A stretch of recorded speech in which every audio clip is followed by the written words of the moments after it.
لو أنزلنا هذا القرآن على جبل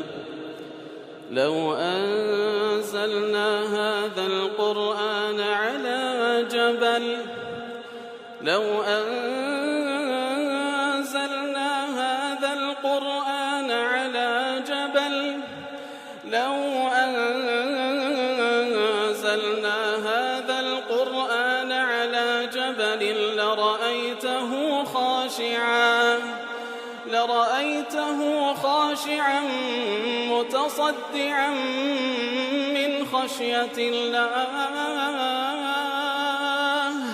وتلك الأمثال نضربها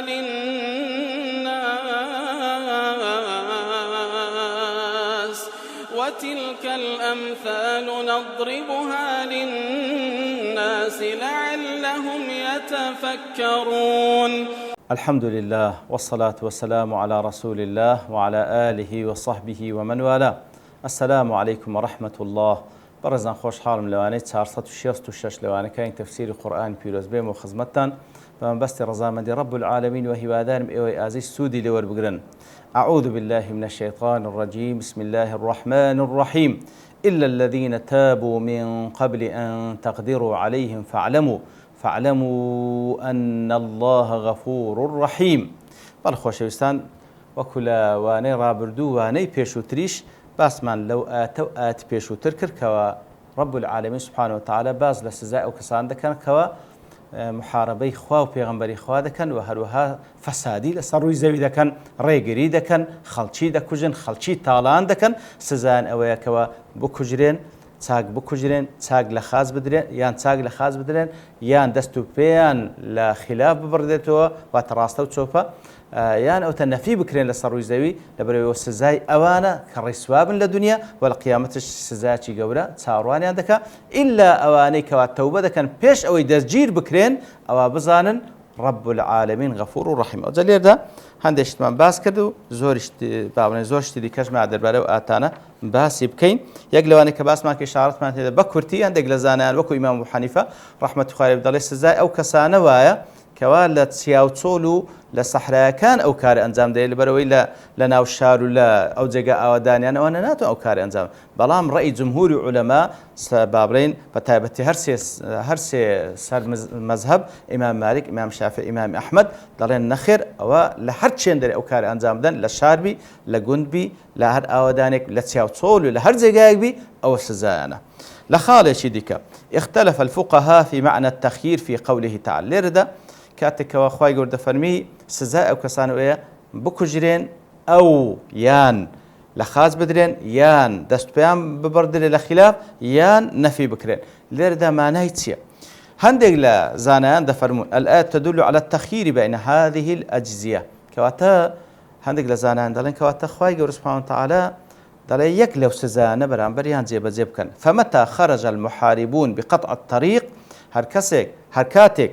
أوانه هلستان ريقريان كرد وقدر الإمام عليهم إتر دا صلاة دار مسلمان بسريان دا ظالبو قرتياني فهو مخير بين أن يوقع بهم أي نوع من العقاب من هذه الأنواع الأربعة. كوات لو حالتي إمام مسلمانا سركردي مسلمانا كاتك كدزجير يعني كر أو سربشك لنيوان أو تار سزايا يان ديان كجي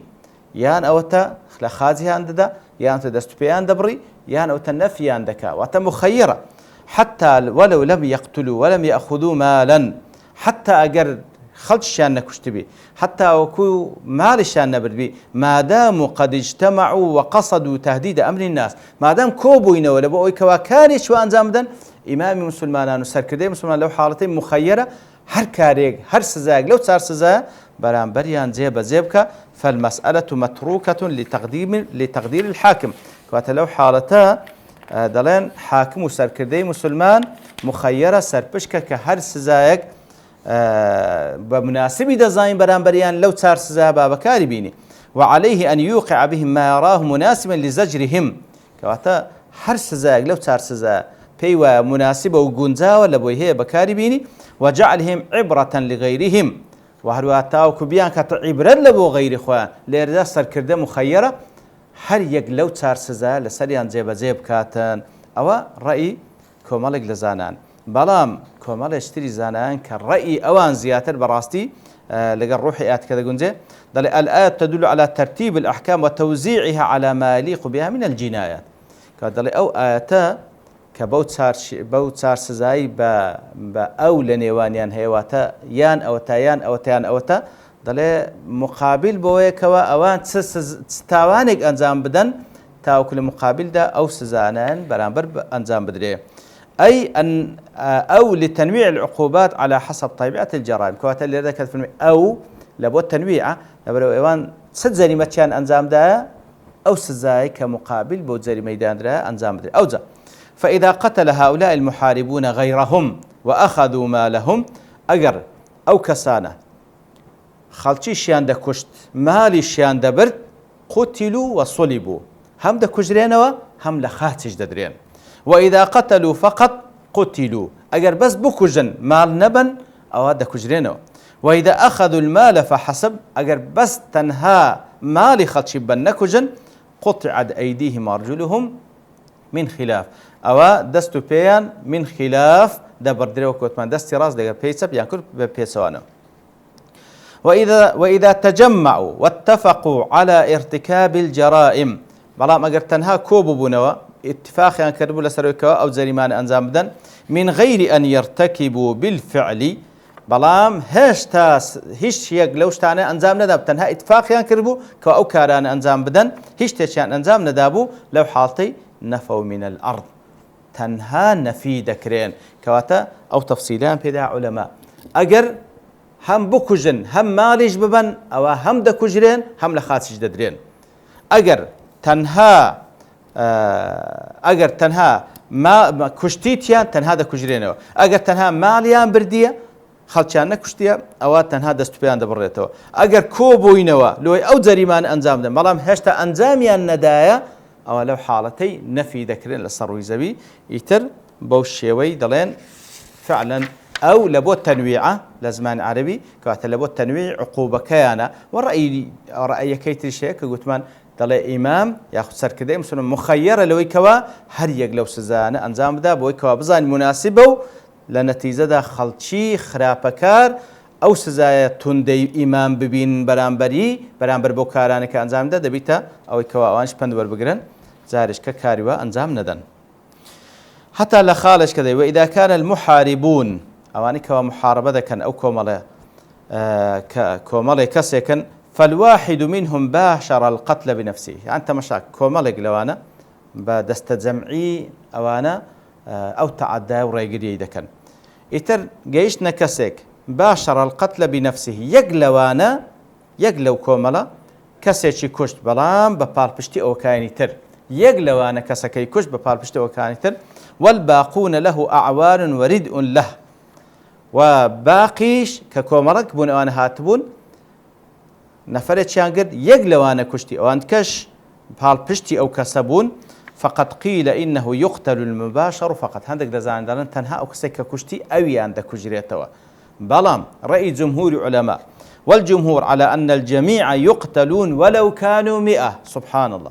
أجر صد كسيجبون واتأجر زياتر يجبون ما دام هميان بيكو متفق من لسر كشتني فلان كسبنا حق كيك كسيج لوان كشتي طبعا بلام أنت كبار بشتيان كر هر هموي دا كجرين ولا مقابل دا والردء والمباشر سواء أوي كوا كشتيتي كمباشري قتلكي كرديا أوي كوا بالبشتيشي كرديا حدو كان يك حكمان هيك هذا كجرين وهذا هو المأثور عن الخلفاء الراشدين هر أوش دجير دريتو لخلفاء راشدين هر صار خليفي راشد فإن عمر بن الخطاب رضي الله عنه خالد رازبي قتل ربيئة المحاربين والربيئة هو الناظور الذي يجلس على مكان عال ينظر منه لهم من يجيء كواتا لزمان إمام عمر خالد رازبي كاتك وكومالك شتيشوان كردبو حتى أو كسي كوا لجيجاش برزيان دانا بس لبوي كوا لدوروا تماشاب كتشي ديتن ئەویشی لەگەڵیان کوشت لەبەرەوەی هەمووی پێکەوە شەریکن لە جەریمەکەی کەواتە ڕەبیئە ئەو کەسەی کەوا لەگەڵ کۆمەڵێکە کەوا کارێک وە ئەنجام بدەن ئەوەی کەوا لەسەرەوە لە جێگاش بەرزی دادن لە بۆی کەوا تاقیبی منطقەی بکاتن ئەویش لەگەڵیان شەریکە و ئیمامی عومەر ئەویشی لەگەڵ کوشتن. ولأن المباشر إنما يمكن من قتله بقوة الردء ومعونته. لبري أو كسي كوا دكوجي بدفع چه ديكوجي واتا ببال پشتي أو كسان ديكوجي كأوان لقلي دانا وهاني ددن. والطائفة إذا انتصر بعضها ببعض حتى صار ممتنعين فهم مشتركون في الثواب والعقاب كالمجاهدين. كواتا هر وكل جهاد دا ككومالك بيكوا جهاد دا كان إتر أو غنيمي كوا كسيك ودو كسي بزديني هميان تيدا شريكا لپاداشتی شەمیان تێدا شەریکن ولا مقابلیش دا ئەوانەی کەوا خراپەکاری دەکەن ئەو کەسێک کەوا مباشەرەی کوشتنەکە دەکا و ئەوانەی کاربەتی دەریشن هەر هەمویان پێکەوە شەریکن لە سزایەکەی. کەواتە ئەوەی کەوا کەسێک دەکوژی بە پاڵپشتی کۆمەڵە کەسانێکی دیکە هەمویان پێکەوە شەریکن لەو قەتلەی هەمووشیان پێویستە سزای وەربگرنەوە. تدل الآية بظاهرها على أن المحاربين يعاقبون في الدنيا والآخرة. ليردا تمشاهدك إخوائي سبحانه وتعالى دفرمي إنما جزاء الذين يحاربون الله ورسوله لا أخذ من ذلك لهم خزي في الدنيا أو الدنيا بوشي والرسوادم ولهم في الآخرة عذاب عظيم. آتك باز دو ذكاء أوانك أو كارا قيزونو أو كارا خرابي أنزام دن سزان هم لدنيا هي هم لقيامتيش ولا يكون العقاب الدنيوي طهرة لهم أو سزاي كوال دنيا وردقنو نابت ما يكوا خاوينيان بكاتو ولو كانوا مسلمين أجر مسلمان يشبي لقوله تعالى ذلك لهم خزي في الدنيا ولهم في الآخرة عذاب عظيم. كواتوان السزان لبوه هم لدنيا هم لقيامت أو سزاي كالدنيا ديدري معنى أونية كوال دنيا بابيتو كواتا مثلا كسي زيناكار كزيناك دكاتن لدنيا دا حد لسري قامة ذكري أو حد ديك لدنيا لسري قامة دبتا ما يخاين بونوي لقيامتيس لسر نامينه. بەڵام ئەوانەی کەوا محارەبەی خوا و پێغەمبەری خوا دەکەن بەو شێوەی ڕێگری دەکەن دەفەرمی ئەوە هەم لە دنیاشدا سزا وەردەگرنەوە هەم لە قیامەت ئەو سزای دنیایان لە سزا قیامەتیان کەم ناکاتەوە. کەواتە بەڕاستی شتەکەیان زۆر گەورەیە. ئیمامی قورتوبی دەڵێ ذلك لهم خزي في الدنيا أو سرشورية لبوان أو سزا لدنيا لشناعة المحاربة لبروي أو كارا كوا محاربة كني خوا بيغمر خوا قضية شي زور قوري وعظم ضررها ضررها شي قالك قوريها وإنما كانت المحاربة عظيمة الضرر لبروي محاربة كردن ضرر يكزار زور لأن فيها سد سبيل الكسب على الناس لبروي كاسك كوا ملكسك كاتك أو كارا أنزام ددان يقل نتيجة كاركانيان أويكوا ريقري لكسابتي خلشي دكن لأنه إذا أخيف الطريق انقطع الناس عن السفر كاتكوا الرجاء أمان نبي خلق سفرناك واحتاجوا إلى لزوم البيت وإلى ذي خلشنا مال خوي نستدري فانسد باب التجارة عليهم لو باب التجارة لسر خلش قبات ذكري ناتوان كسابتي بكن فشرع الله على قطاع الطريق الحدود المغلظة لو الريقري أوانك الريقري ده كان خوي يقول أو حد تنداني لسريان دانا وذلك الخزي في الدنيا ردعا لهم عن سوء فعلهم أو سزاتون ده لبو سرشور كردنيا لبو يكوا هيج كسش أو كار أنزام ندا وفتحا لباب التجارة التي أباح الله لبا وكاتك أو سزاتون دي داناتا وكسك أو كار أنزام ندا بالمقابل خلشي بتواني بآزادي تجارتي خوي بك وتكون هذه المعصية خارجا عن المعاصي ومستثنى من حديث عبادة بن صامت كوات أو معصيته لدروي أو جناحانه كوا لو حديث عبادة كري صامت باسكراك في أنصاص مدفن فمن أصاب من ذلك شيئا هركسي جناهك لدنيا بك فعوقب به في الدنيا لدنيا دا سزادرا فهو كفارة له دبدا كفارة لبو قيامتي وكو قتمان زيناي كرديا ياخذ دزي كرديا كلا دنيا دا حد كلا سري خامدك كرديا بيتا ما يويك ولا قيامتي سي لسنمنه بلام حد حرابة وريقري مستثناء ليرة كواتا إيوان هم لدنيا بوشوي تعامل يا قدر هم لقيامتش ويحتمل أن يكون الخزي لمن عوقب وهندشش أو هاي اللي يقدرون دلين احتمال أويك خزي وسرشورك لبأوك سيكوا السزاد دري وعذاب الآخرة لمن سلم في الدنيا بلام عذاب آخرش لبأوك سيكوا على الدنيا ده سزا ندرا بلام لقيامة عذاب شيء وري لبوها ويجري هذا الذنب مجرى غيره دلين كواتا جناح وكو باقي جناح كان كواتا خزي وسرشوريك بو سزايك للدنيا لسر زي بزي ذكري بلام أوي كوا للدنيا دسجير نكرا أو سزا ندرا أو لقيامته سزای دەدرێ کەواتە ئەوەی لە دنیا بەو شێوەی سزای خوا دەن لە قیامەتێ سەلامەتە ولا خلود لمؤمن في النار على ما تقدم کەواتە لەگەڵ ئەوەش ئەگەر بەڕای ئەو عولەمانش بکەین کەوا دەڵێن ئەو کەسەی کەوا بەو شێوەی ئەو کارە ئەنجامدا هەم لە دنیا سزا دەدرێ هەم لە قیامەتە سزا دەدرێ ئەگەر مسلمانیش بی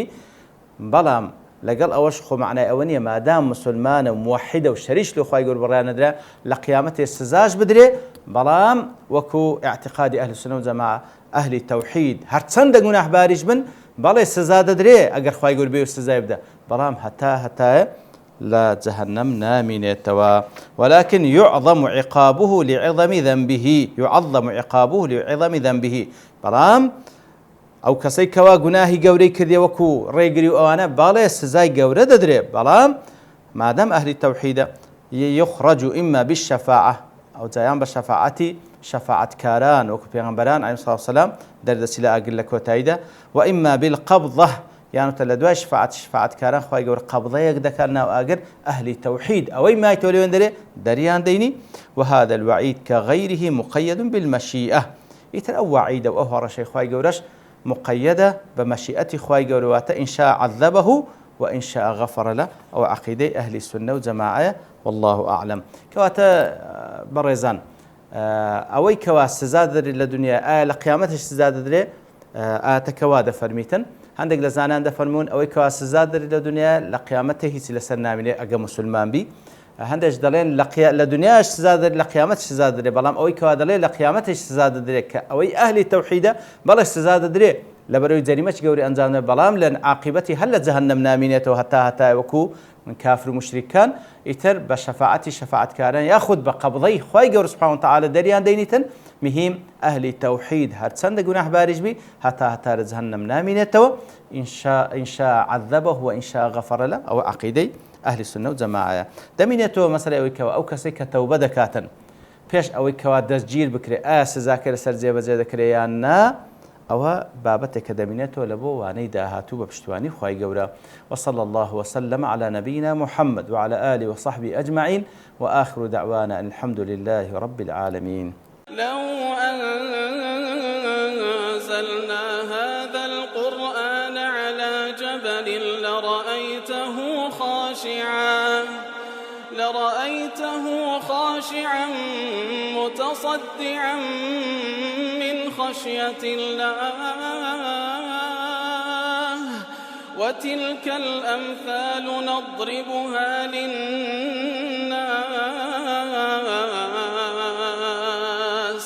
وتلك الأمثال نضربها للناس لعلهم يتفكرون